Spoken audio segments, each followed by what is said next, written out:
Hello students, good evening. आप सभी लोगों का स्वागत है आज की हमारी इस क्लास में। Today in the continuation to the class of history of English literature by William J Long, हम लोग उसको आगे बढ़ाएंगे। एंड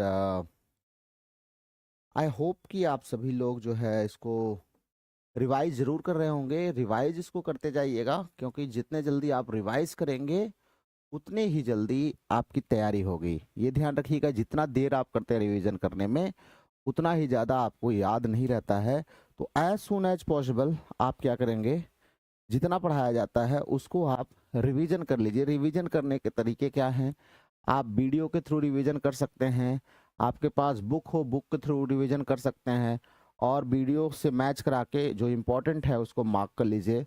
और साथ साथ में आप क्या कर सकते हैं, आप उसका नोट्स बना सकते हैं ना। तो दो तीन तरीके से आप क्या कर सकते हैं, ये अपनी क्लास जो है इसको आप कंटिन्यू रख सकते हैं। ठीक है, तो चलिए हम लोग आज की क्लास की शुरुआत करते हैं। कुछ स्टूडेंट्स हमारे यहाँ पर आ गए। रोहित, गुड इवनिंग बेटा।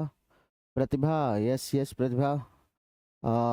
इनायत is here, good evening everyone. सब लोग मस्त रहिए और सबको बहुत बहुत जो है शुभ संध्या। और चलिए हम लोग क्लास की शुरुआत करते हैं। जो हमारा अगला चैप्टर है वो है literature of the Norman period. Norman period के इन्वेजन के बारे में हमने देखा। अब यहाँ के हम लिटरेचर को देख लेते हैं, क्या क्या लिटरेचर हमें यहाँ पर फेमस लिटरेचर मिलते हैं। ठीक है, चलिए कुछ इंपॉर्टेंट चीजें हम आपको यहाँ पर मार्क कराते जाते हैं, उसको आप नोट जरूर कर लिया करिए ना। आपके पास अगर बुक है तो बुक में आप मार्क कर लीजिए, आगे हेल्प आपको करेगा। या बुक नहीं है तो कोई दिक्कत नहीं है, आप अपनी कॉपी में वो इंपॉर्टेंट चीज नोट कर लिया करिए बस। ठीक, तो लेट्स बिगिन। और लोग जो हैं वो आ जाएं, हम लोग इस क्लास की शुरुआत करते हैं ना।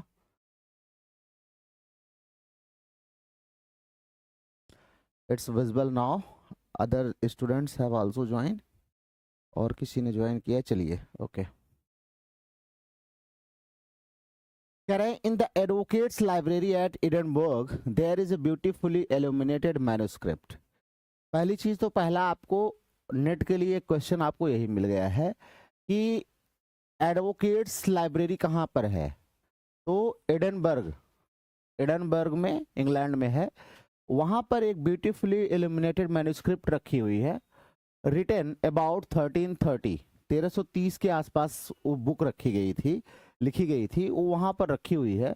Which gives us an excellent picture of the literature of the Norman period.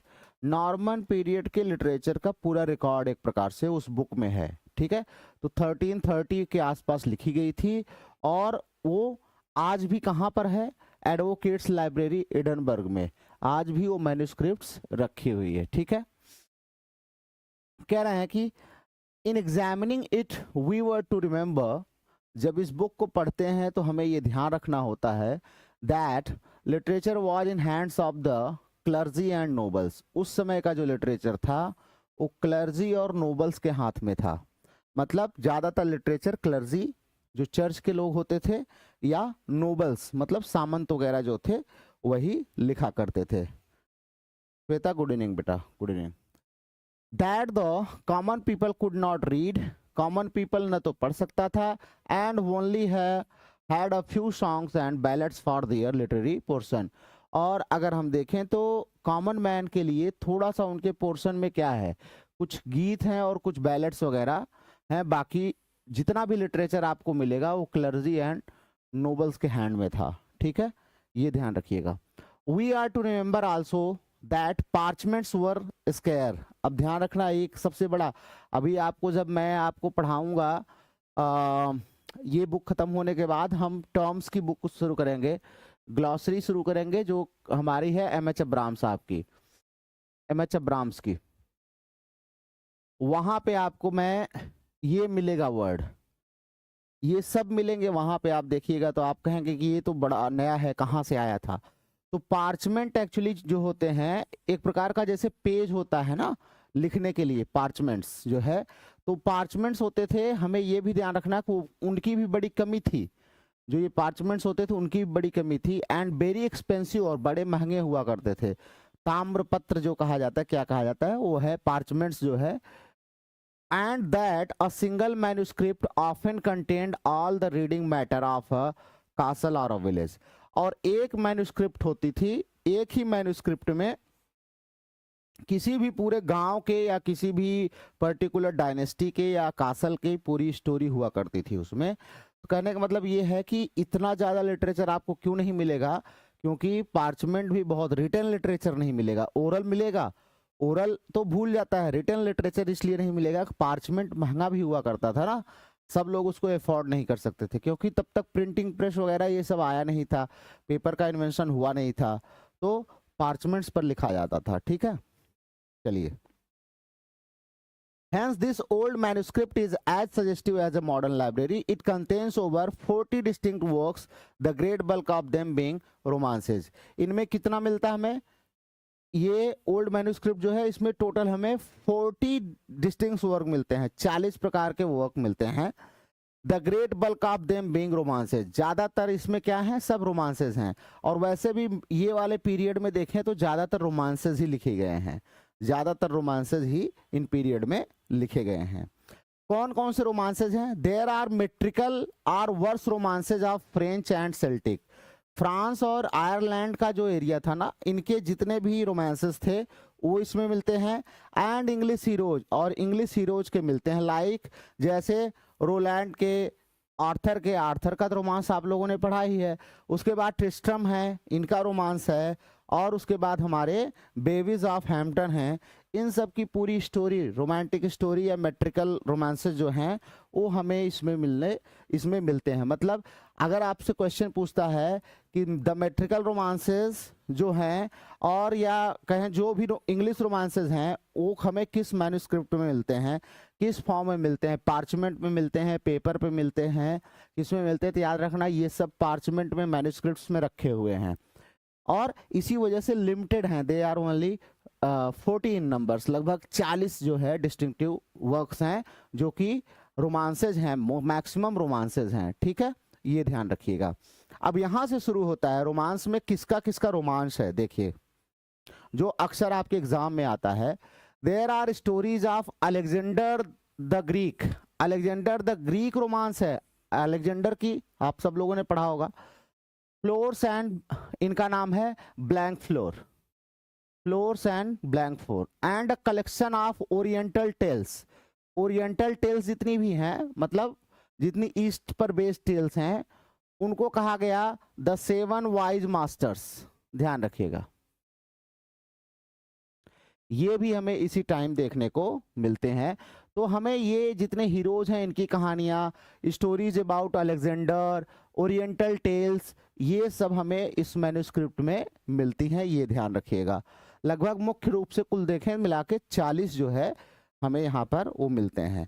अब इसमें बहुत सारे लोगों के बारे में भी है, जैसे मदर मैरी के बारे में है, और उसके बाद 7 डेडली सिंस के बारे में है, बाइबल की हिस्ट्री के बारे में है ना। तो ये ध्यान रखिएगा, काफी इंपॉर्टेंट है। फिलहाल चलिए आगे चलते हैं।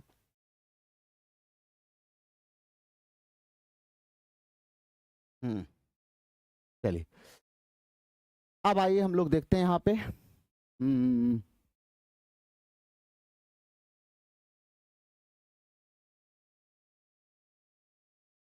प्रज्ञा उपाध्याय पूछ रहे हैं, सर ये क्लास नेट के लिए है, टीजीटी पीजीटी के लिए? ये दोनों के लिए इम्पोर्टेंट है। एक्चुअली मैं थोड़ा सा अलग तरीके से पढ़ाने के लिए जो है कोशिश करता हूँ कि आपको बेसिक की चीज़ें जो है वो सबको आनी चाहिए। इसलिए कुछ ऐसे बेस हैं लिटरेचर के जो आपको पढ़ने चाहिए, और मेरे हिसाब से हर स्टूडेंट को ये किताबें पढ़नी चाहिए, चाहे वो नेट जेआरएफ का हो, टीजीटी पीजी का हो। और बिना पढ़े कुछ होने वाला भी नहीं होता है, भटकते रहते हैं, लेकिन इनको पढ़ना चाहिए। ठीक है। All the scholarly works of the period, इस पीरियड के जितने भी स्कॉलरली वर्क्स हैं, जैसे विलियम ऑफ मलमेसबरी का हिस्ट्री है, एंड एंसेलम्स की कर ड्यूस होमो है, रोजर बैकन की, ये याद रखना, ये आप याद रख लेना, अक्सर एग्जाम में आता है। रोजर बैकन की आपको मिल जाएगी ओपस मेजस। ठीक है, ध्यान रखिएगा। इसको कहा जाता है the beginning of modern experimental science. बहुत फेमस रचना है, बहुत ज्यादा पूछता है। बहुत ज़्यादा, मतलब जहां अगर नेट जेआरएफ में ओल्ड इंग्लिश से अगर 2-4 साल में एक बार क्वेश्चन आता है तो ये यही सब वर्क आते हैं, ध्यान रखिएगा। और उनमें सबसे ज़्यादा इंपॉर्टेंट क्या है, रोजर बेकन का ओपस मेजर्स बहुत इंपॉर्टेंट है। यही मानी जाती है the beginning of modern experimental science. Modern experimental science की बिगिनिंग यहीं से मानी जाती है। ये सब की सब लिखी गई थी किसमें, लैटिन में लिखी गई थी।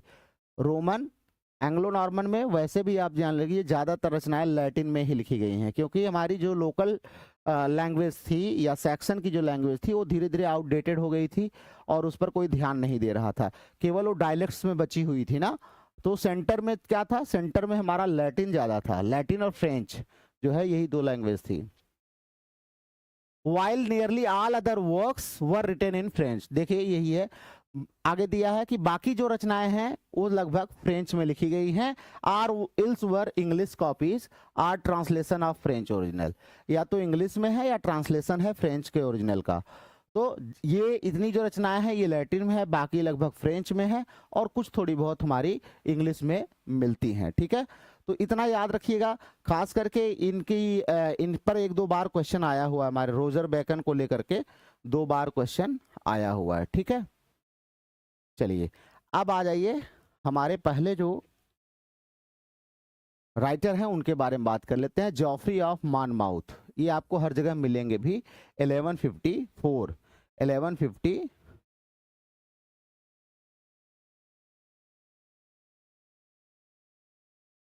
हाँ ठीक है, ये हिस्ट्री ऑफ इंग्लिश लिटरेचर है W.J. लॉन्ग की। प्रतिभा जी का क्वेश्चन है, सर ये बुक का नाम क्या है? ठीक है, प्रिया जी खुश रहिए, प्रज्ञा ठीक है। अब आप देखिए बेटा, जेफरी की हिस्ट्री रिगम ब्रिटानिका बहुत ही फेमस वर्क है, ध्यान रखिएगा। जाफरी ऑफ माउंटमाउथ की हिस्टोरिया रिगम ब्रिटानिया बहुत ही इंपॉर्टेंट वर्क है, इसको याद कर लेना, रट लेना। Is a not worthy not as literature, literature के तौर पर नहीं, but as rather source book from which many later writers drew their literary materials, बल्कि ये सोर्स के रूप में काम करता है। बाद में बहुत सारे राइटर्स ने ना यहाँ से राजाओं के और किसी पर्टिकुलर डायनेस्टी की हिस्ट्री को लेकर के अपने वर्क्स लिखे हैं। तो ये हिस्टोरिकल एक रिकॉर्ड है, जेफरी की हिस्टोरिया रिगम ब्रिटानिया, हिस्टोरिया रिगम ब्रिटानिया, ठीक है, ध्यान रखिएगा, ये बहुत फेमस है। जॉफरी थे कौन, तो अगर जॉफरी की अगर हम बात करते हैं तो he was a Welsh monk, Welsh के मॉन्क थे। इन्होंने कुछ हिस्टोरीज और हिस्ट्री जो है ब्रिटेन किंग्स की इन्होंने लिखी थी और उसी को नाम दिया था जो है हिस्टोरिया रिगम ब्रिटानिया, ठीक है, ध्यान रखिएगा।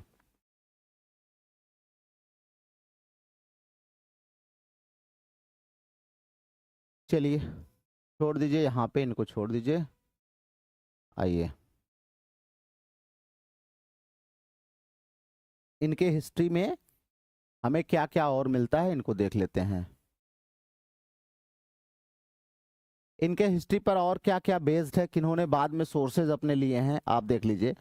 शेक्सपियर की किंग लियर यहाँ से सोर्स लिया गया है।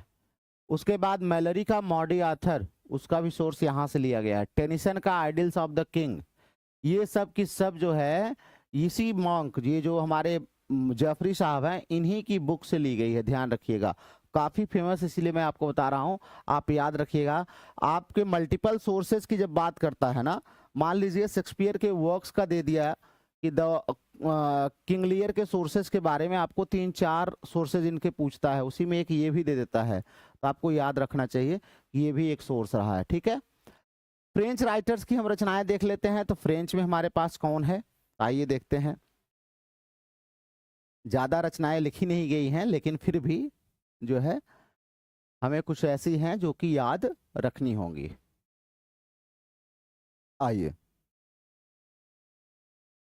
कह रहे हैं जेफरी की Latin history was put into French. ये देखना, जेफरी जो हमारे थे, जेफरी ऑफ मॉनमाउथ, इनकी हिस्ट्री लैटिन में लिखी गई थी। हिस्टोरिया रिगम ब्रिटानिया जो है वो किस में लिखी गई थी, लैटिन में। इसको फ्रेंच में ट्रांसलेशन किया किसने, गैमर और वेस ने, याद रखना बड़ा इंपॉर्टेंट है, गैमर और वेस साहब ने इसको फ्रेंच में ट्रांसलेशन किया है। And from these French versions the work was first translated into English, और यही फ्रेंच वर्जन से इंग्लिश में ट्रांसलेट की गई है। अब इसको ऐसे समझ लीजिए आप कि हमारे जो जॉफरी साहब हैं, जॉफरी साहब ने लिखा लैटिन में ना, और इनके बुक को ही, जॉफरी साहब के बुक को जो है वो हमारे इंग्लिश में ट्रांसलेट किया गया, लेकिन इंग्लिश में इनकी लैटिन वाली को ट्रांसलेट ना करके लैटिन से पहले इसका, इंग्लिश से पहले इसका ट्रांसलेशन हुआ फ्रेंच में। फ्रेंच में किसने किया? फ्रेंच में हमारे गैमर और वेस ने किया है, गैमर और वेस ने। तो यही जो है इनका जो ट्रांसलेटेड वर्जन है ना, गैमर और वेस द्वारा, यही इंग्लिश में आगे चल के ट्रांसलेट किया गया है। मतलब it was not directly translated from Latin to English, rather it was translated from, first it was translated from Latin to French, then French to English. ठीक है, तो ये आप ध्यान रखेंगे।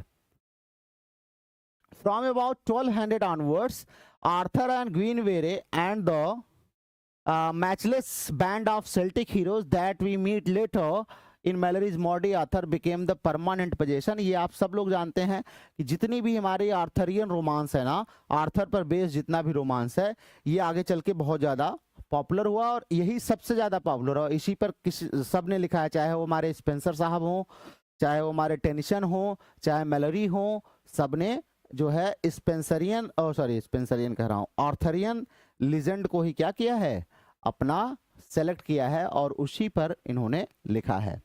अब आइए फेमस जो राइटर हैं उसको हम देखते हैं। तो पहले हमारे फेमस राइटर हैं लेमन, इनकी आई थी ब्रूट, बहुत ही फेमस है, ये भी हिस्ट्री बुक है, लेमन की ब्रूट। दीप्ति गुड इवनिंग बेटा, गुड इवनिंग। चलिए, this is the most important of the English rhyming chronicles, ध्यान रखना इंग्लिश राइमिंग क्रॉनिकल्स है, that is the history related in the form of doggerel verse. ये doggerel verse के form में लिखा गया है, मतलब राइम्स में लिखा गया, वर्स में लिखा गया है। Probably because poetry is more easily memorise than prose. किस लिए लिखा गया था? क्योंकि उस समय लोगों का ये मानना था कि हम पोएट्री को आसानी से याद रख सकते हैं अपेक्षाकृत प्रोज के। क्यों? पोएट्री सॉन्ग होता है, सॉन्ग को याद करना ज़्यादा अच्छा होता है, ज़्यादा आसान होता है, इसीलिए इनकी जो ब्रूट है ना, ये डॉगरिल फॉर्म में लिखी गई। ये भी एक बार एग्जाम में क्वेश्चन आ चुका है लेमन के ब्रूट के बारे में। तो ये ध्यान रखना कि ब्रूट किसने लिखी है, तो लेमन में लिखी है। कब लिखी गई? तो 1200 में लिखी गई।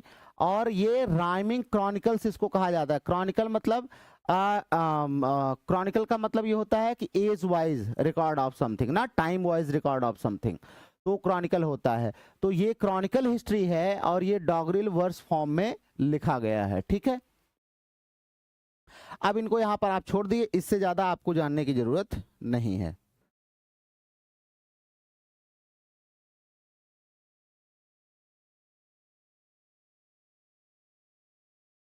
चलिए,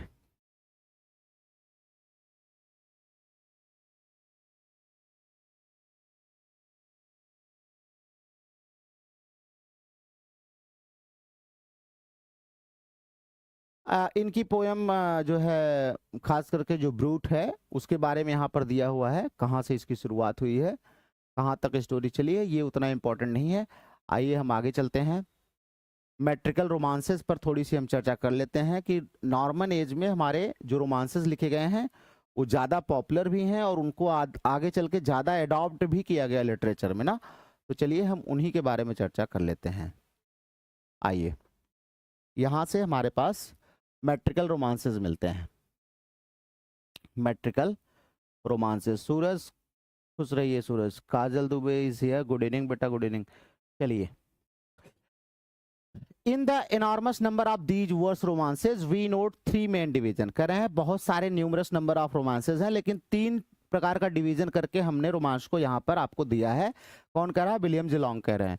according to subject into the romances of France, पहला है रोमांस ऑफ फ्रांस, ठीक है, रोम एंड ब्रिटेन। ध्यान रखिएगा 3 जगह के रोमांसेस हैं, फ्रांस के, रोम के और ब्रिटेन के। ठीक है, इसी को matter of France, matter of Rome और मैटर ऑफ ब्रिटेन कहा जाता है, ध्यान रखिएगा। The matter of France deals largely with the exploits of, France में कौन कौन से हीरो हैं ध्यान रखिएगा, किन के बारे में ज्यादा बेस्ड है। कार्ल मैग्ने बहुत फेमस है ध्यान रखिएगा, और इनके साथियों का एक समूह था, जैसे किंग आर्थर थे ना, उनके 12 राउंड टेबल वाले जो थे बैठते थे, और जैसे बियोल्फ थे उनके 15 लोगों की 30 लोगों की सेना थी, ऐसे ही कार्ल मैग्ने थे और उनके कुछ साथी थे। इनकी स्टोरी है, ध्यान रखिएगा, ये फ्रेंच मैटर में आता है। अक्सर एग्जाम में पूछता मैच कराने के लिए ना, एक तरफ आपको दे देगा, नेट में क्वेश्चन कैसे आएगा, कहेगा मैच कराइए, फ्रेंच मैटर आपको दे देगा, दूसरी तरफ यहां पर मैटर में आपको लिख देगा कार्ल मैग्ने एंड हिज पीयर्स।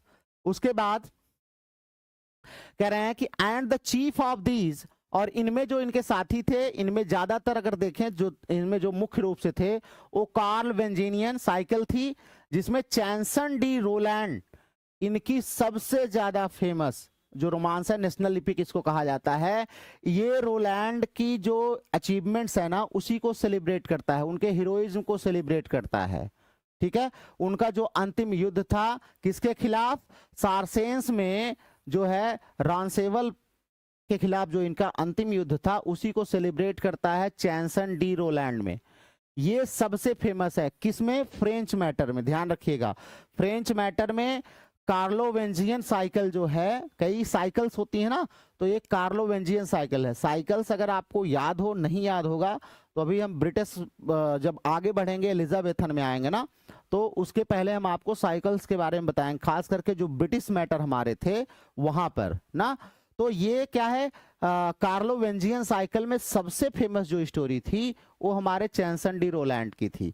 तो आप सिंपल सा बस इतना याद रखेंगे कि कार्ल मैग्ने जो है वो फ्रेंच मैटर के हीरो थे मेन, और इनके साथियों पर ही सारी कहानी बेस्ड थी।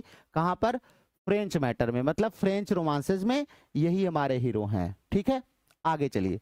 Originally, these romances were called chansons de geste, and in the name is significant as indicated that the poem, इसको छोड़ दीजिए, ओरिजिनली इसको चैंसन डी गेस्टे कहा जाता था, बाद में इसको जो है अलग अलग नाम दिया गया है। ठीक है, अब इसको छोड़ दीजिए।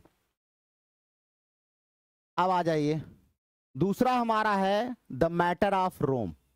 मैटर ऑफ फ्रांस मिल गया, जिसमें कार्ल मैग्ने और उनके साथियों की सारी कहानियां रहती हैं। ठीक है, एक आपको एग्जाम्पल भी वहां मिल गया। अब आइए मैटर ऑफ रोम को देखिए, इसमें ज्यादातर कहानियां कहां कहां से हैं, तो ग्रीक और रोमन सोर्स से ली गई हैं, ग्रीक और रोमन सोर्स से ली गई हैं। And the two great cycles of these romances deal with the deeds of Alexander, और इसमें दो साइकिल्स हैं, दो में से एक जो है वो डील करती है किसके साथ, अलेक्जेंडर के कार्यों के साथ, अलेक्जेंडर द ग्रेट के कार्यों के साथ। A favourite hero and the siege of Troy, और ट्रॉय का जो युद्ध हुआ था ना, तो वहां पर जो सीज ऑफ ट्रॉय है उस पर ज्यादातर बेस्ड है, ध्यान रखिएगा।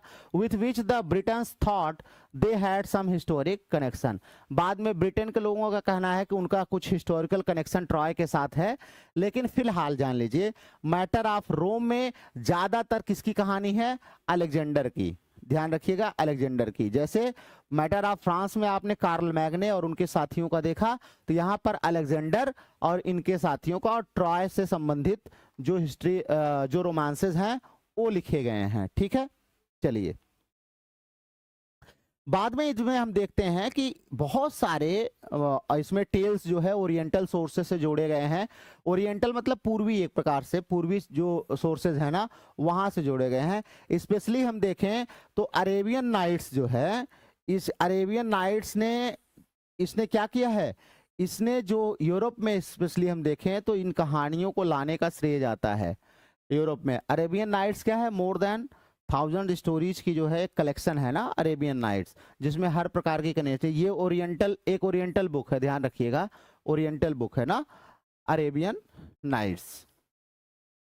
चलिए, तो दो हो गए, फ्रेंच हो गया और रोम हो गया। अब तीसरा आते हैं, तीसरा हमारा जो ब्रिटिश मैटर है उसको देख लेते हैं। To the English reader, at least the most interesting of the romances are those which deal with the exploits of Arthur. इसमें कौन आता है, किंग आर्थर और उनके नाइट्स आते हैं, ध्यान रखिएगा राउंड टेबल वाले। बताया था ना आपको, किंग आर्थर है और उनके 12 जो नाइट्स हैं राउंड टेबल वाले, इनकी कहानी ज्यादातर हमें इस साइकिल में मिलती है। तो ध्यान रखिएगा, पहले में फ्रेंच में हो गए कार्ल मैग्ने, रोम में हो गए हमारे कौन, क्या नाम था उनका,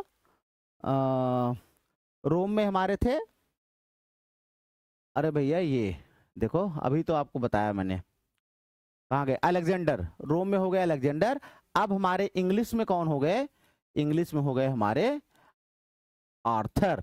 ठीक है, तो तीनों आप नोट कर लीजिए, फ्रेंच, फ्रेंच, रोम और इंग्लिश, या जिसको हम ब्रिटेन कहते हैं। ब्रिटिश मैटर में फ्रेंच में हो गए कार्ल मैग्ने हमारे, कार्ल मैग्ने, रोम में हमारे हो गए, यहाँ पे हो गए आर्थर, रोम में हो गए अलेक्जेंडर।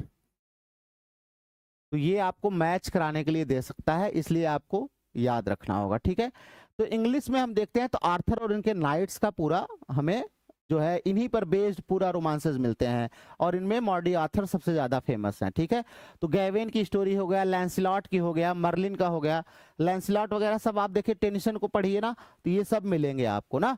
उसके बाद the quest of the holy grail हो गया, ये सारी कहानियां, Arthur, death of the Arthur, आपने इंटर में एक पोयम भी टेंशन की थी ना, पासिंग ऑफ आर्थर, आपने पढ़ी भी होगी, पहले इंटर में पढ़ाई जाती थी ना, पासिंग ऑफ आर्थर। ठीक है, तो ये इतना आप याद रखिएगा, यहाँ पर रॉबिनहुड की स्टोरीज वगैरह ये सब भी आपको यहीं पर मिलती हैं। आइए अब इनको छोड़ दीजिए, यहां से बहुत ज्यादा क्वेश्चंस आपके नहीं बनते हैं। नाउ वी आर गोइंग, गैवेन की कहानी के बारे में काफी कुछ दिया हुआ है, इसको छोड़ दीजिए, हमें यहाँ से इतने क्वेश्चंस एक्चुअली जो है बनते नहीं हैं, इन पर आगे चल के जो काम हुआ है ना वो काफी क्वेश्चन बनते हैं। अब आ जाइए, ये हमारी बहुत ही इंपॉर्टेंट द पर्ल, बहुत ही इंपॉर्टेंट रचना है ना, आप सब लोगों ने शायद पढ़ी होगी, इसको पढ़ी होगी, मतलब लास्ट बुक में भी हमने जब एडवर्ड एल्बर्ट को पढ़ाया था तो उसमें भी ये आया था। आइए देखते हैं द पर्ल क्या है। ये सब एंग्लो नॉर्मल लिटरेचर चल रहा है, ध्यान रखिएगा। इन द सेम मैन्युस्क्रिप्ट, उसी मैन्युस्क्रिप्ट में जिसकी हम बात कर रहे हैं, with Sir Gawain are found 3 other remarkable poems. Sir Gawain की कहानी में ही, ब्रिटिश मैटर में, इसके साथ 3 और पोम्स हमें मिलती हैं, रिटन अबाउट 1350, लगभग 1350 के आसपास लिखी गई हैं, and known to us in order. और ये तीनों पोएम कौन सी हैं, द पर्ल है, क्लीननेस है एंड पेशेंस, रट लेना भैया, पर्ल है, क्लीननेस है और पेशेंस है। ये 3 और रचना हमें कहाँ मिलती हैं, जो आर्थरियन रोमांस है ना, ब्रिटिश मैटर है, उसी के साथ हमें ये 3 पोएम और मिलती हैं। जो हमारी पहली पोएम है the Pearl, this is the most beautiful and received its name from the translator and editor Richard Morris in 1864। ध्यान रखिएगा, इसका जो नाम है ना, इस पोम का कुछ और रहा होगा, इसको नाम दिया 1864 में किसने, मॉरिस ने, रिचर्ड मॉरिस साहब ने, जो कि एक बहुत बड़े ट्रांसलेटर और एडिटर थे ना। तो इस पोम को नाम दिया द पर्ल, ये एनोनिमस पोम है, कौन लिखा है कोई जानता नहीं है। उसके बाद Patience is a paraphrase of the book Jonah Cleanness moralises on the basis of Bible stories. तो ये भी जोना की कहानी पर बेस्ड है, और क्लीनलीनेस जो है, ये हमारा क्लीननेस जो है, ये बेस्ड है बाइबल पर। तो 3 स्टोरीज आप यहाँ पर याद रखेंगे, द पर्ल की और द पेशेंस की और क्लीननेस की, ये तीनों स्टोरी हमें यहाँ पर मिलती है, तीनों आप याद रखेंगे ना। और पर्ल की कहानी तो बड़ी ही अच्छी है, छोटी सी है, बड़ी अच्छी कहानी है, इसकी कहानी भी थोड़ा सा देख लीजिए। The pearl is an intentionally human and realistic picture of a father's grief for his little daughter Margaret ना। एक पिता की कहानी है जो अपनी छोटी बिटिया मार्गरेट के लिए परेशान रहता है, और कहता है माय प्रीसियस पर्ल जो है विदाउट एन स्पॉट ना। तो ये बहुत ही इंपॉर्टेंट पोएम है, ध्यान रखिएगा। It is the saddest of our early poems. तो हमारे अर्ली पोएम्स में सबसे ज्यादा सैडेस्ट मानी जाती है हमारी क्या, पर्ल मानी जाती है। ठीक है, पर्ल हमारी सबसे ज्यादा सैडेस्ट मानी जाती है, मतलब दिस इज एन एलजी, ये क्या है, एक एलजी है ना। तो बस इसको आप यहीं पर भूल जाइए, इससे ज्यादा आपको पढ़ने की आवश्यकता यहाँ पर नहीं है। मिसलेनियस लिटरेचर अगर देखें तो मिसलेनियस लिटरेचर में भी कुछ हमारे पास हैं, जैसे द एंक्रेन रिवले ना, रूल ऑफ द एंक्रोसिस, ये भी एक रचना आई थी जो ट्रांजिशन के बारे में बताती है पूरा। आगे चलिए, ऑर्म की ऑर्मूलम है, ऑर्म्स थे इनकी ऑर्मूलम आई, जिसका बाद में बहुत ट्रांसलेशन हुआ है ना ऑर्मूलम का, बड़ी इंपॉर्टेंट है ऑर्मूलम, ध्यान रखिएगा। ऑर्म की ऑर्मूलम उसके बाद ब्रूट के बाद ही लिखी गई थी। उसके बाद पैराफ्रेज आपको मिला ही है, कैडमन की पैराफ्रेज आपको मिला ही है। कर्सर मुंडी, ये बहुत ही इंपॉर्टेंट है, ध्यान रखिएगा, 1320 में कंपोज की गई थी। ये भी एक प्रकार का मेट्रिकल रोमांस है और जो बाइबल के हिस्ट्री पर बेस्ड है ना। और ये कहां तक का दिखाता है, ये दिखाता है God with man from creation to doomsday ना।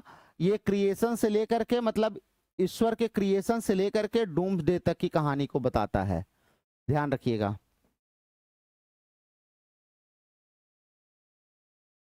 और इसी में ये सब एनोनिमस है, ध्यान रखिएगा। The owl and the Nightingale, ये भी एक लॉन्ग डिबेट वाली पोयम है, डिबेट पोयम है, ध्यान रखिएगा। ये डिबेट पोयम है, डिबेट फॉर्म में लिखी गई है, डिबेट फॉर्म में लिखी गई है। ये पोयम भी क्या है, ये भी एनोनिमस है, ध्यान रखिएगा, इसके कोई पोएट हमारे नहीं है, ठीक है। ये भी इसी एज में आती है, ये इंपॉर्टेंट है थोड़ा सा, एक दो बार पूछा भी गया है।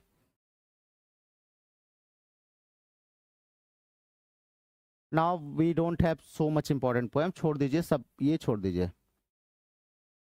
यहाँ पे हमें अब कुछ भी नहीं मिलने वाला है। अब हम सीधे चलेंगे किसके पास, हमारे the father of English poetry, English poetry के पापा जी के पास हम लोग चलेंगे। कौन है वो, आप सबको पता ही है,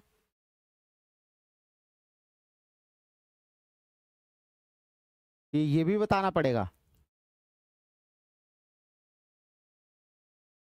जिसको नहीं पता है वो मुझे बताए ईमानदारी से।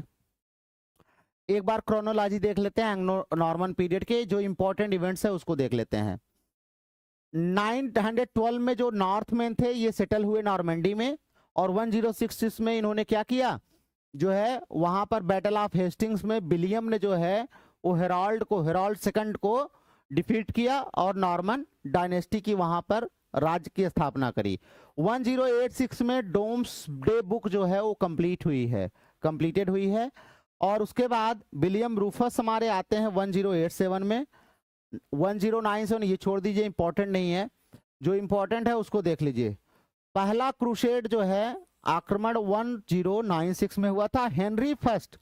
यहां से देखिए, यहां से अभी आपको किंग्स की हिस्ट्री भी जब हम पढ़ाते हैं ना, Britain Kings history of English literature में, तो हेनरी फर्स्ट से हमें मिलता है। तो 1100 में हेनरी फर्स्ट जो है वो पहली बार हमें दिखाई देते हैं।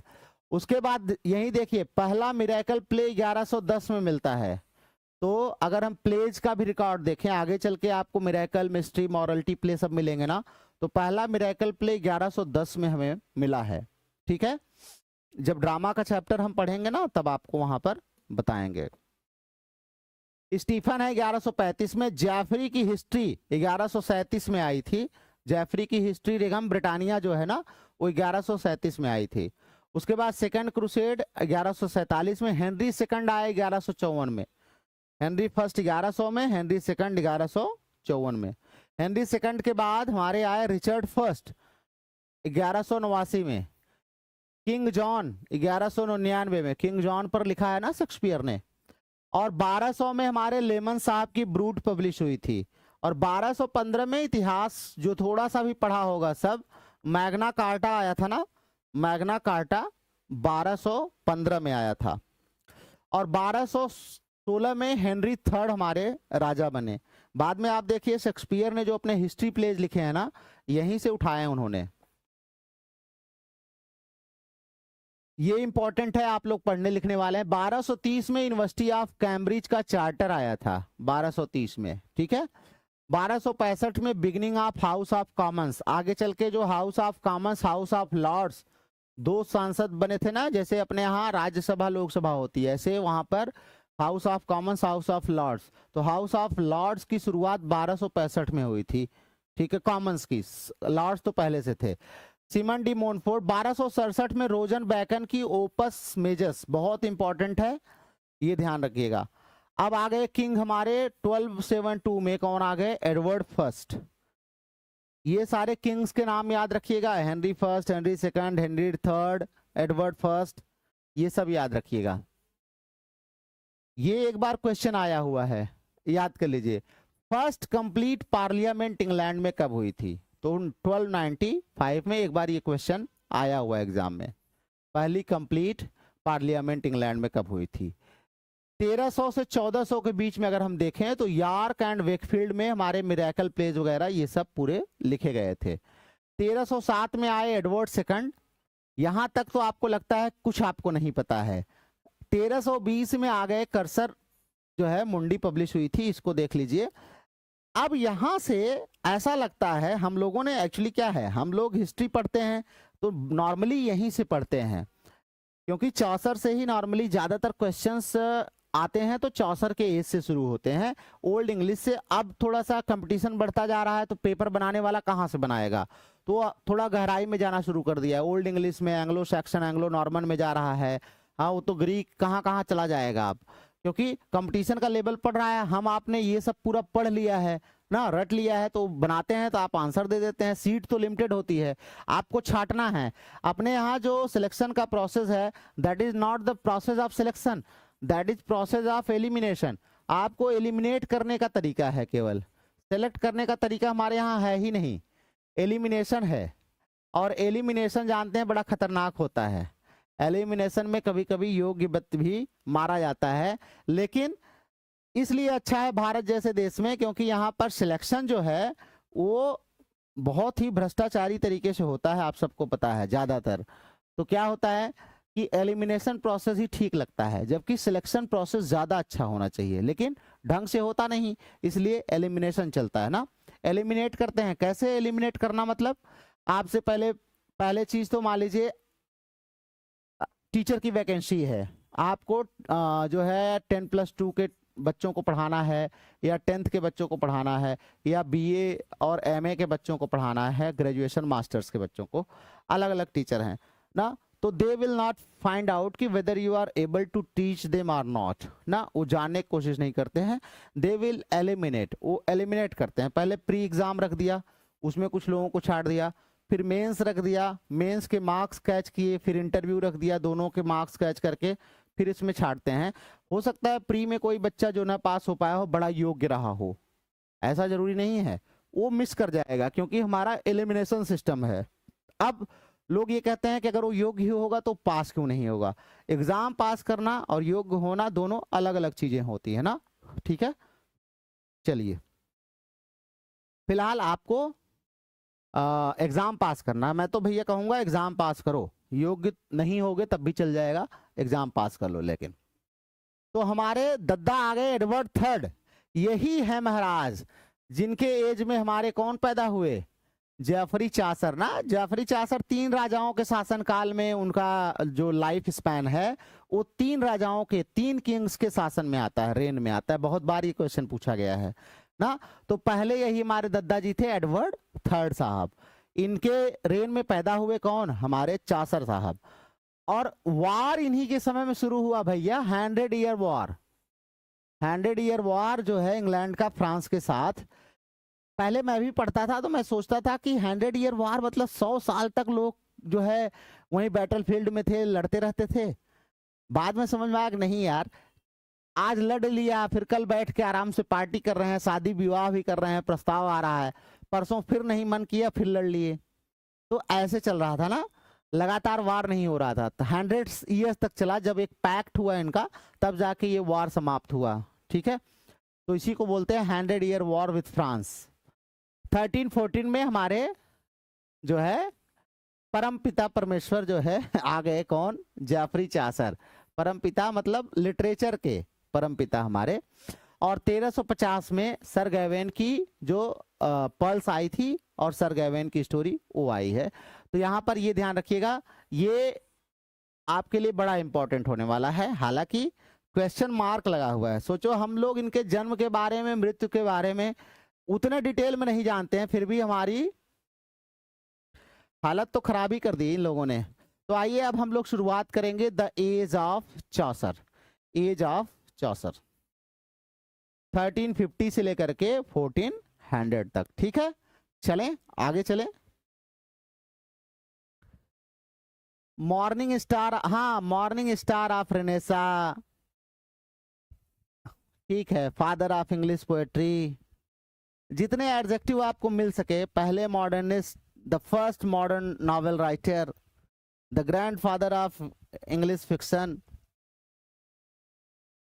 सब कुछ यही है ना।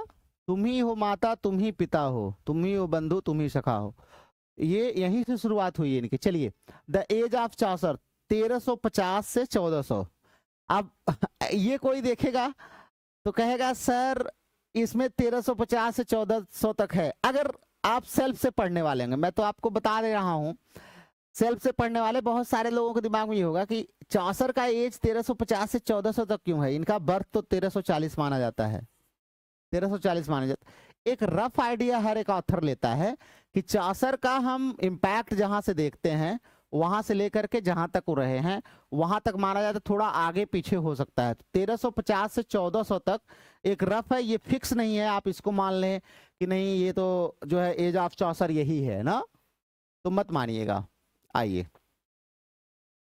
The new nation life and literature, अब नया नेशन लाइफ चल रही है और नया लिटरेचर है। तो आइए देखते हैं इस एज में हमारे पास चौसर साहब के एज में क्या मिलता है। बड़ा यहां से बहुत इंपॉर्टेंट है। अब आप समझ लीजिए कि आपके खास करके स्पेशली अगर मैं बात करूं, पीछे वाला जो आपका ओल्ड इंग्लिश पोएट्री जो थी आपकी, वो नेट जेआरएफ के लिए तो इंपॉर्टेंट है। टीजीटी पीजीटी में वहां से बहुत रेयर क्वेश्चन आते हैं। रेयर मतलब कभी भूले भटके आ जाए तो आ जाए, अदरवाइज नहीं आता। मैं आपको सीधे तौर पे कहूं, अभी तक मैंने तो नहीं देखा है, एक आध बार एक क्वेश्चन शायद कोई आया था, प्रीवियस ईयर पीवाईक्यूज में सॉल्व करता था तो एक बार मिला है पीजीटी में, वो भी टीजीटी में नहीं मिला है कभी। तो यहां से लेकिन खूब भर भर के क्वेश्चन आते हैं टीजीटी पीजीटी में, ये ध्यान रखिएगा। तो ये बहुत इंपॉर्टेंट आपके लिए होने जा रहा है, खास करके जो टीजीटी पीजीटी के बच्चे हैं। और ये आप तैयार कर लेंगे ना तो आई एम श्योर बहुत सारे क्वेश्चन तो आप ऐसे ही कर लेते हैं। चलिए, अब इस पीरियड की हम हिस्ट्री देखते हैं। तो सबसे पहले टू ग्रेट मूवमेंट्स में be noted in the complex life of England during the 14th century. तो पहले तो 14th सेंचुरी में दो सबसे बड़े जो है मूवमेंट हुए हैं, वो कौन कौन से हैं। The first is the political and it कल्मिनेट्स in the rain of Edward third. Edward third के शासन काल में आया था, पॉलिटिकल था, वो क्या था, 100 year war with France, 100 year war with France. It shows the growth of the English national spirit of following the victories of Edward and the Black Prince on French soil during the 100 Year War ना। तो 100 Year War पहला हमारा है, कौन सा, political कारण है 100 Year War। दो मूवमेंट चले थे, और दूसरा क्या चला था, दूसरा आप देख लीजिए।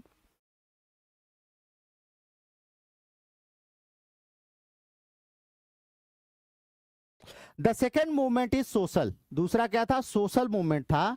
और ये सोशल मूवमेंट क्या था, जो जिसको हम बोलते हैं जो हमारे एडवर्ड थर्ड के सक्सेसर थे रिचर्ड सेकंड, इनके एज में आया था।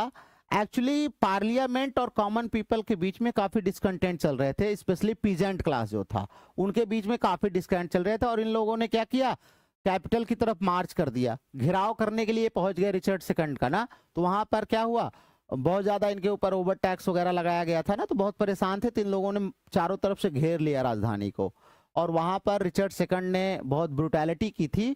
तो ये काफी एक जो पीजेंट्स रिवोल्ट के नाम से हम जिनको जानते हैं, ये किसके शासन में हुआ, हमारे पीजेंट्स का रिवोल्ट, ये हुआ हमारे रिचर्ड सेकंड के शासन काल में। ठीक है, रिचर्ड सेकंड, ध्यान रखिएगा, बहुत ही फेमस है। तो ये एक सोशल मूवमेंट था, पीजेंट्स रिवोल्ट। तो दो मूवमेंट ये हमारे थे जो कि इंग्लैंड को बहुत ज्यादा प्रभावित किया है 14th सेंचुरी में। ठीक है, आइए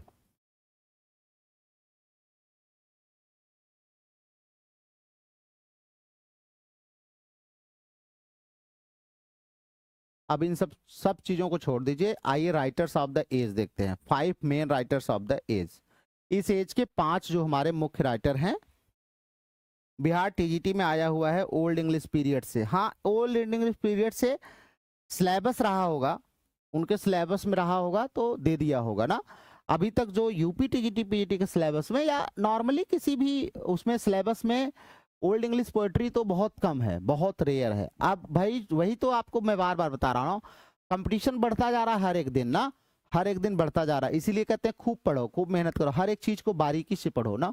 चलो 5 राइटर्स आइए देख लेते हैं कौन कौन से हैं हमारे इस एज में।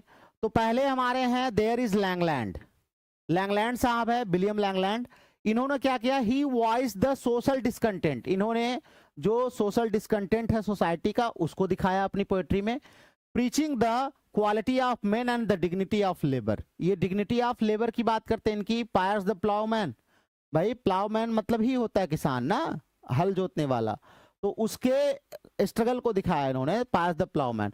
दूसरे हमारे वाइक्लिफ हैं, ये greatest of English religious reformers कहे जाते हैं, बहुत बड़े रिलीजियस रिफॉर्मर थे हमारे वाइक्लिफ साहब। इन्होंने क्या किया, giving the gospel to the people in their own tongue ना, जो गॉस्पेल्स हैं उसको अपनी लैंग्वेज में ट्रांसलेट करके लोगों को सुनाते रहते थे, लोगों को रिफॉर्म करते रहते थे। And the freedom of the gospel in the unnumbered tracts and addresses, और बहुत सारे ट्रैक्ट्स और एड्रेसेस जो है इन्होंने अपने किए हुए हैं। तीसरे हैं तो लैंगलैंड हो गए, वाइक्लिफ हो गए। तीसरे हैं जॉन गॉवर। गॉवर साहब हमारे क्या हैं, ये भी बड़े अच्छे स्कॉलर और लिटरेरी मैन हैं। इन्होंने क्रिटिसाइज किया है this vigorous life and plainly afraid of its consequences. कहते हैं कि ये जो हमारी विगरस लाइफ है ना, ये बड़ी ही खतरनाक है और इसके कॉन्सिक्वेंस आगे चल के अच्छे नहीं होने वाले हैं। उसके बाद सर जॉन मैंडविले हैं, ये एक ट्रैवलर थे जो है, इन्होंने एब्रॉड अपनी जर्नी के दौरान जो कुछ भी देखा वो अपनी रचनाओं में लिखा इन्होंने, सर जॉन मैंडविले। तो कितने हो गए हमारे, लैंगलैंड साहब हो गए, वाइक्लिफ साहब हो गए, गॉवर साहब हो गए, मैंडविले हो गए, और इन सब से आगे और सब कुछ आज के लिटरेचर के हमारे जो हैं, above all there is Geoffrey Chaucer. Geoffrey Chaucer हैं जो क्या हैं, स्कॉलर भी हैं, ट्रैवलर भी हैं, बिजनेसमैन भी हैं, कोर्टियर भी हैं, सब कुछ है भैया, ऑल इन वन ना, ऑल इन वन कह सकते हैं इनके बारे में। तो चलिए, शायद ही इनसे ज्यादा किसी ने जो है इम्पैक्ट इंग्लिश लिटरेचर पर किया होगा। तो उस समय अगर हम देखें तो इंग्लैंड के बाहर कौन कौन से थे, तो इनके कंटेम्पररीज में तो हमारे दाते साहब थे, इटली में पेट्रार्क और बोकाशियो, इन तीनों का बहुत ज्यादा इन्फ्लुएंस था यूरोपियन लिटरेचर में। ठीक है, तो यूरोपियन लिटरेचर में दाते, पेट्रार्क और बोकाशियो का नाम याद रखिएगा, और इंग्लिश में हमारे चॉसर साहब। ठीक है, चलिए तो अब हम शुरुआत करते हैं अपने father of English poetry Geoffrey Chaucer.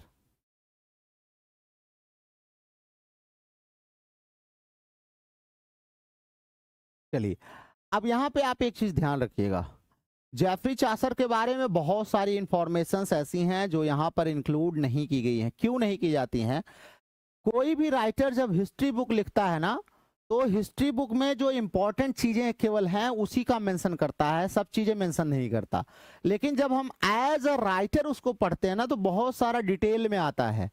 तो यहाँ पे आपको बहुत सारी चीजें नहीं मिलेंगी, तो आपको ये लगेगा कि अरे सर ये वाला मैंने एक बुक में पढ़ा था, वो तो आपने बताया ही नहीं, आपने चॉसर को पढ़ा दिया।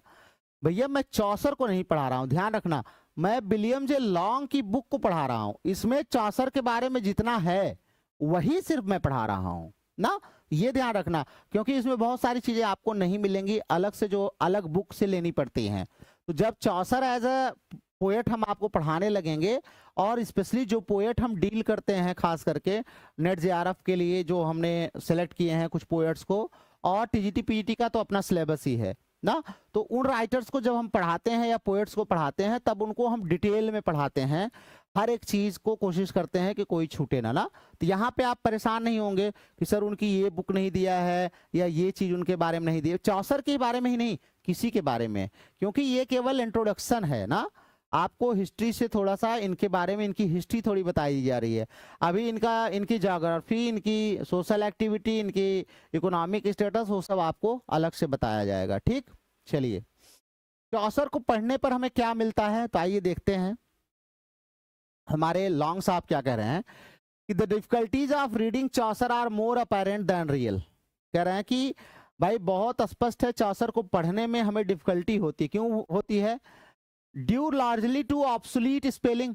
भाई ये स्पेलिंग जो चौसर के टाइम में इंग्लिश लिखी जाती थी वो बड़ी अजीब सी थी ना, ऑब्सोलीट। अब वो तो पुरानी हो चुकी है, तो हमको तो समझ में ही नहीं आता कि इन्होंने लिखा क्या है ना। क्यों? क्योंकि वो पुरानी इंग्लिश है, ओल्ड इंग्लिश है, तो ऑब्सोलीट वर्ड्स उसमें है, ऑब्सोलीट स्पेलिंग्स हैं, तो हमें समझ में नहीं आती। तो इनको समझने के लिए सबसे पहले आपको क्या करना होगा? कहते हैं सबसे पहले आप क्या काम करिए कि ओल्ड इंग्लिश को थोड़ा बहुत जानिए, उसके कुछ रूल्स को जानिए। ठीक है, तो कुछ रूल्स इन्होंने सजेस्ट किए हैं, जैसे कि आप किसी भी वर्ड को जो ओल्ड इंग्लिश में है उसको कम से कम जोर से प्रोनाउंस करिए, जोर से बोलिए, और आपके कानों में ही उसके प्रोनाउंसिएशन को आप सुनिए। कानों में 2-3 बार सुनिए, तो तीसरी बार आप जब बोलेंगे तो आपको समझ में आएगा, अच्छा ये वर्ड ये होगा ना। जैसे मैं आपको एक लिख के दिखाता हूं।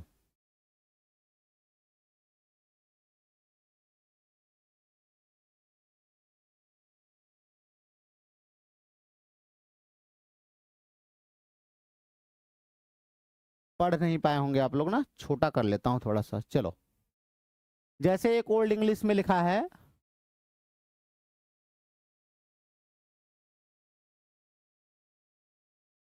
अब इसको आप लोग क्या पढ़ेंगे? अब अगर इसके आज के इंग्लिश के हिसाब से, आज के इंग्लिश के हिसाब से अगर आप इसको पढ़ेंगे तो आप सैटाइने ऐसे करके पढ़ना शुरू करेंगे। लेकिन कह रहे हैं कि आप जो भी जैसे भी पढ़ पा रहे हैं, जो भी आपको रूल आपने सीखा इंग्लिश पढ़ने का, उसी के हिसाब से आप 3-4 बार इसको प्रोनाउंस करिए। 3-4 बार आप जब प्रोनाउंस करेंगे तो आपके कान में खुद ही वो वर्ड आ जाएगा। मान लीजिए सर्टेन वर्ड तो आपको पता है, इसलिए पहली बार में ही आपको पता चल गया। सर्टेन वर्ड जो है वो क्या है, सर्टेन सर्टेन वर्ड आपको ऑलरेडी पता है ना, तो इसलिए यहां पर एक ही बार में बोलने में आपको सर्टेन सर्टेन आप बोलेंगे तो आपको समझ में आ गया। लेकिन जो नहीं पता उसको सोचिए, तो आप प्रोनाउंस करेंगे धीरे धीरे ना, तो आपको वो दिमाग में आएगा।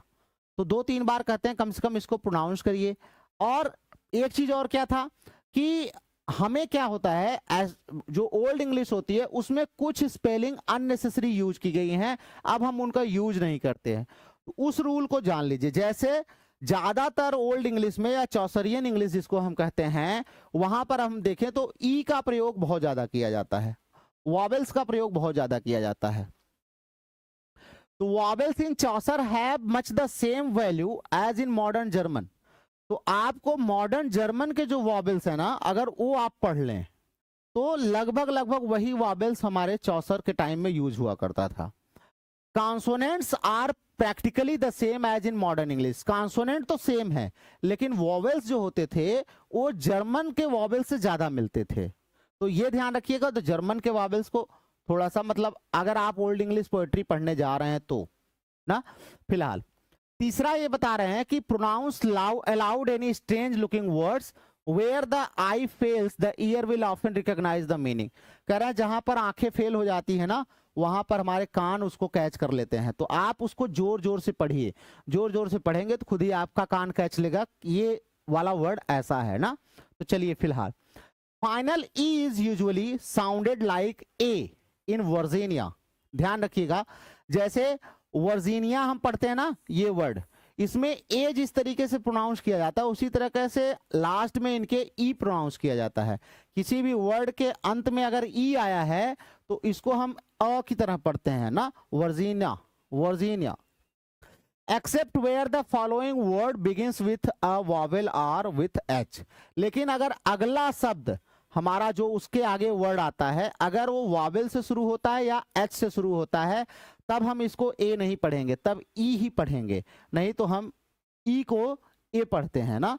जैसे एक एग्जांपल बताऊं, जैसे मान लीजिए आपको कोई वर्ड लिखा है,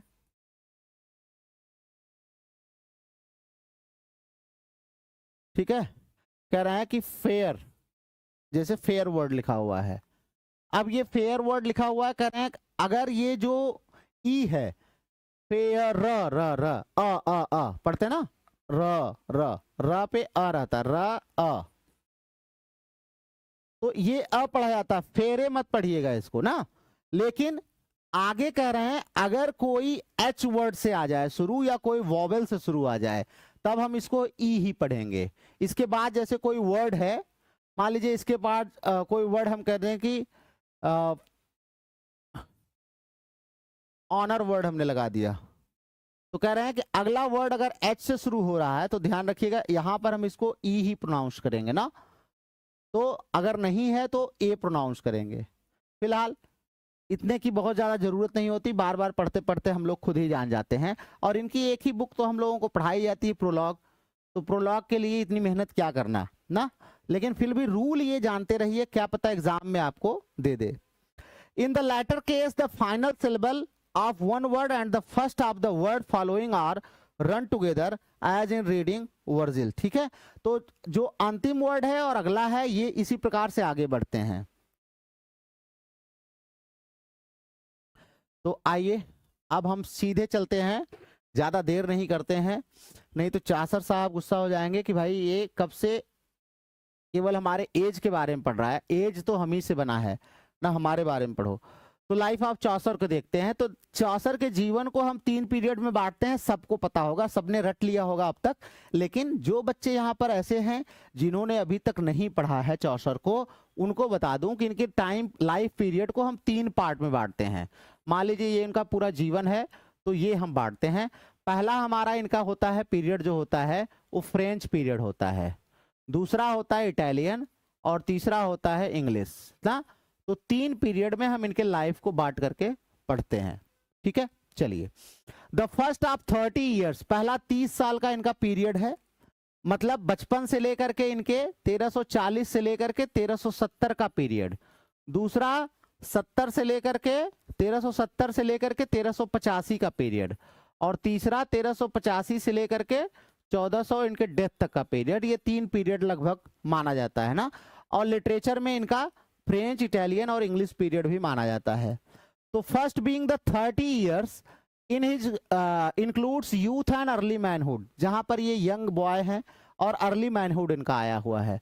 उसके बाद दूसरा इनका फ्रेंच करें, इसमें फ्रेंच ज्यादा इनके मॉडल थे जो फ्रेंच पीरियड कहलाता है।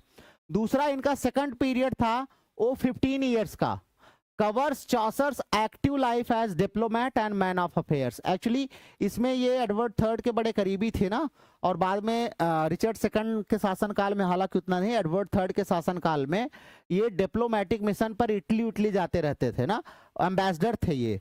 तो क्या था कि ये काफी पीरियड इनका इटली आना जाना रहा, तो वहां से बहुत कुछ सीखा, इसलिए इसको इटालियन पीरियड भी कहते हैं। तो पहला फ्रेंच, दूसरा इटालियन। उसके बाद तीसरा इनका पीरियड है the third 15 years generally known as the English period. ये इसका इंग्लिश पीरियड जाना जाता है जिसमें इन्होंने सबसे ज्यादा अपने कह सकते हैं अपना लिटरेरी डेवलपमेंट किया, और इसी में इनकी जो मैग्नम ओपस है ना वो आई, जिसका नाम क्या है, द कैंटरबरी टेल्स। आप सब लोग जानते होंगे, ये इंग्लिश पीरियड की ही देन है। तो इनकी लाइफ को बेसिकली हम 3 पार्ट में बांटते हैं, 3 इनके लाइफ को हम 3 में बांटते हैं। एक फ्रेंच है और एक इटालियन है और एक क्या है, हमारा इंग्लिश पीरियड है। आइए देखते हैं थोड़ा सा और इनके बारे में क्या क्या पता चलता है। इनके जो डैडी थे, his father was a wine merchant, और वाइन मर्चेंट थे, purveyor to the royal household, and from this accidental relation between the trade and royalty. माना जाता है राजा एडवर्ड थर्ड के करीब इनका जाने का एक कारण ये भी था, इनके डैडी क्या थे, रॉयल परवेयर थे, ये मर्चेंट थे किसके, वाइन के ना। तो भाई परवेयर जो होता है उसका बड़ा रोल होता है, और आज भी हमारे यहाँ आप देखिए तो दोस्ती जो दारूबाज होते हैं ना उनकी बड़ी तगड़ी दोस्ती होती है। फिलहाल वो दारूबाज नहीं थे, दैट इज मैं आपको सिर्फ याद रखने के लिए ये बता रहा हूँ ना। ऐसा मत करना कि वीडियो वायरल करके हल्ला कर दो कि अरे ये तो हमारे जो फादर ऑफ इंग्लिश पोएट्री है उनके डैडी को दारूबाज कह रहे थे। नहीं, दारूबाज नहीं, मैं दोस्ती की बात कर रहा हूँ ना, कि वाइन सप्लाई किया करते थे। तो वाइन सप्लाई करते थे बेटा, तो क्या है, करीबी थे काफी एडवर्ड थर्ड के। देखो वाइन एक ऐसी चीज है ना कि एडवर्ड थर्ड से ज्यादा इनके जो चुल्ले रहे होंगे ना, वो पीते रहे होंगे, तो उनके भी करीबी थे, तो राजा के करीबी तो हो ही जाएंगे ना। ठीक है, तो अभी क्या है कि इसी वजह से इनका रॉयल कनेक्शन ठीक ठाक था हमारे चौसर साहब का, इसीलिए तो इनको जो है जो प्रिंसेस एलिजाबेथ है उनका पेग बना दिया गया था ना कि जाओ तुम भी वहां थोड़ी सेवा वेवा करो ना। चलो, may have been arisen the fact at 17 years Chaucer was made page to the princess Elizabeth। जो प्रिंसेस एलिजाबेथ थी ना, उनका पेज बना दिया गया था इनको, किनको, हमारे चौसर साहब को। तब आप समझ सकते हैं कि रॉयल कनेक्टिविटी कितनी बढ़िया थी ना। और पहले तो नौकरी वोकरी भी तो ऐसे मिलती थी, जैसे मैं नौकरी कर रहा हूँ, किसी दिन मेरा बेटा चला गया मेरे साथ में, तो बस ऐसे ही अपने मालिक से कह दिया कि अरे साहब ये मेरा बेटा है। हाँ, तो बोले क्या कर रहा है, अरे कुछ नहीं बस अभी क्लास 10th पास हुआ है, कल से आ जाओ, कल से इसको यहाँ रख दो, खाली है जगह, आके कर लेना। ऐसे ही होता है, जैसे मान लीजिए आप मैं कोई ऐसे ही घर में बैठा हूँ, है चल रहा है, कोई आ गया अपना खास है, हाँ ठीक है कोई बात नहीं यार, ये काम कर लो वो काम कर लो ना। ऐसे ही था पहले हम लोगों के दादा उदा तक ऐसे ही नौकरी मिलती थी। फिर तो ऐसी तबाही आई, ऐसी तबाही आई कि इतना पढ़ने के बाद भी आपको नौकरी कहाँ मिल रही है ना। चलिए, तो कह रहे हैं this was the beginning of his connection with the brilliant court. Court से इनका जो कनेक्शन था ना, यहीं से शुरू, इसलिए कोर्ट पर बेस्ड भी बहुत रचनाएं इन्होंने लिखी हैं। अच्छा, एक चीज और भी था, राजा के साथ रहने से इनका काफी फायदा क्या हुआ, ये जब डिप्लोमेटिक मिशन पर गए तो इन्होंने अलग अलग प्रकार के लोगों को देखा। और दूसरी चीज, ये चूंकि वाइन मर्चेंट के लड़के थे, ट्रेड एंड कॉमर्स से भी बहुत ज्यादा परिचित थे। ट्रेड एंड कॉमर्स और घूमना टहलना, इस प्रकार से ये बड़े से छोटे लेवल के हर एक प्रकार के सोसाइटी के लोगों को इन्होंने देखा था। और कंटरबरी टेल्स में आप देखेंगे ना, तो almost every section of the society has been well presented in the Canterbury Tales. Canterbury Tales में सबका प्रेजेंट किया गया है, हर एक सेक्शन ऑफ द सोसाइटी को वहां पर प्रेजेंट किया गया है। ठीक है, चलिए, इनके बारे में कहा जाता है कि 19 इयर्स के जब ये थे, तो राजा के साथ बहुत सारे वॉर पर, 100 ईयर वॉर्स के मिशन पर ये जाते थे। और वहीं पर एक बार क्या हुआ, इनको कैप्चर कर लिया गया, ही वॉज टेकन प्रिजनर। और इनको छुड़ाने के लिए भैया राजा ने क्या किया, रैंसम पे करी। तो आप समझ सकते हैं कि इनका कनेक्शन ठीक, नॉर्मल सोल्जर के लिए तो राजा रैंसम नहीं देगा ना, इसका मतलब ये ठीक ठाक रहे होंगे, अच्छे रैंक के सोल्जर रहे होंगे।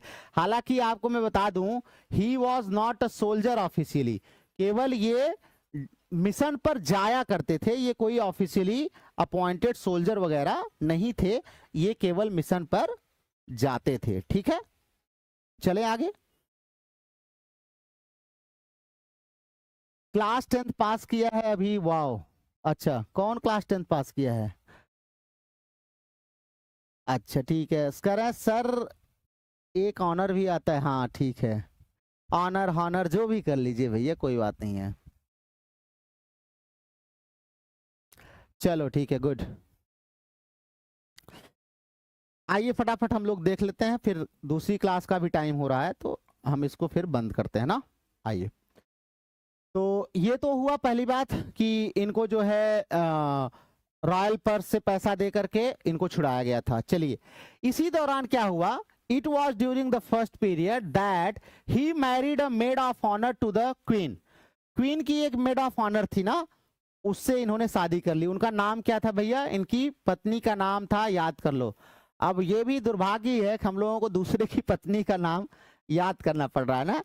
ऐसे तो किसी की पत्नी का नाम याद करोगे तो कहेगा कि अरे इसको क्यों बहुत याद कर रहा है, लेकिन आप फिलिप्पा रॉयट चिल्लाते रहो रास्ते भर, और जैसे ही कोई इंग्लिश लिटरेचर का आपको मिल जाएगा तो आप वो क्या कहेगा, अरे टीजीटी तैयारी कर रहे हो क्या ना, तो फिलिप्पा रॉयट किसी का नाम रख लेना।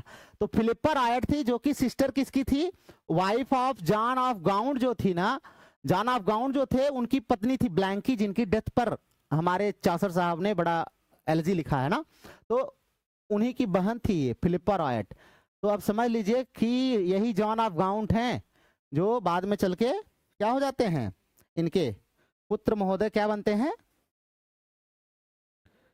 राजा बनते हैं ना, हेनरी फोर्थ। चलिए, तो ये बताता है, ये बताने के लिए काफी है कि चासर की पहुंच कितनी थी। इन 1370 Chaucer was sent abroad on the first of this diplomatic mission.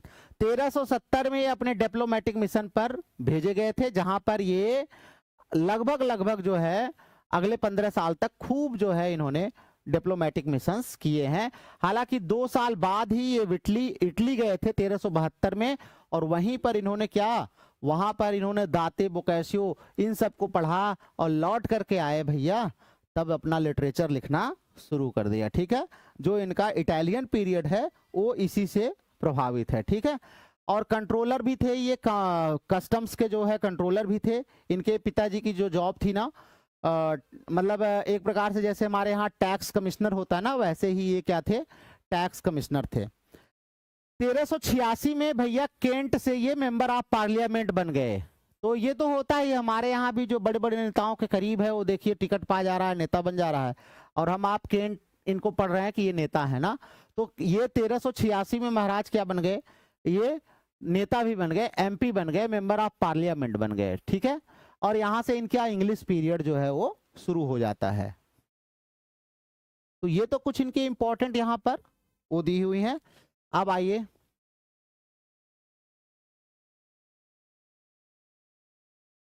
इनके साथ एक घटना और क्या हुई। एक्चुअली जॉन ऑफ गाउंट के बड़े करीबी थे, करीबी क्यों ना हो भाई, जॉन ऑफ गाउंट के करीबी क्यों ना हो, हाँ साली वाला जो मैटर है, तो करीबी तो थे ही जॉन ऑफ गाउंट के। उन्हीं की पार्टी को इन्होंने फॉलो किया, लेकिन इनका फॉर्चून जो है बार बार ऊपर नीचे होता रहा, और फाइनली 1399 में इनका भाग्य तो जगा, लेकिन 1400 में ही ये बेचारे मर गए ना, 1400 में मर गए। ये माना जाता है कि अंतिम साल इनके काफी दुख भरे रहे। हम तो यही नहीं समझ पाते, बहुत सारे हम राजाओं का सॉरी आपके पोएट्स का जो है पढ़ते हैं, और मतलब शुरू में बताता है कि इतना पैसा कमा लिया, उतना कमा लिया, और लास्ट में बताता है कि बड़े गरीबी में मर गए। हम सोचते हैं इतना पैसा किए क्या ये लोग हैं। तो फिर मुझे याद आ जाता है, आजकल हम लोग हीरो हीरोइन का भी दुनिया भर का देखते हैं ना, जैसे आज से 40 साल पहले कोई बड़ा फेमस हीरो रहा हो, तो कभी कभी सुनते हैं कि आज उसके इलाज के लिए पैसे नहीं है, फला हॉस्पिटल में भर्ती है, सड़कों पे पाया गया, फला मूवी में काम किया था, उसमें काम किया था। तो फिर लगता है कि यार इतना पैसा था तो इन लोगों ने किया क्या ना, कुछ तो ऐसा किया होगा जो नहीं करना चाहिए था, तभी वहां पर है ना। तो चलिए, works of Chaucer first period ये हम कल से शुरू करेंगे। ठीक है, आज के लिए बस इतना ही, कल से हम works of Chaucer first period को शुरू करेंगे। टिल देन आप इसको पढ़ते रहिए, रिवाइज करते रहिए, वीडियो को लाइक वाइक कर दिया करिए, कमेंट्स जितने कर सकते हैं क्लास ओवर होने के बाद कमेंट्स अपने जरूर करिए। ठीक है, तो see you in the next class. आगे की जो क्लासेस हैं आपको जो है इंफॉर्मेशन होगी ही, जो आप ज्वाइन करना चाहते हैं आप ज्वाइन कीजिएगा। अभी 5:30 पे हमारी MCQ क्लास चलने जा रही है, स्पेशली डिजाइन फॉर ग्रेजुएशन, जो हमारे सेकंड सेमेस्टर के स्टूडेंट्स हैं उनके लिए। तो see you in the next class.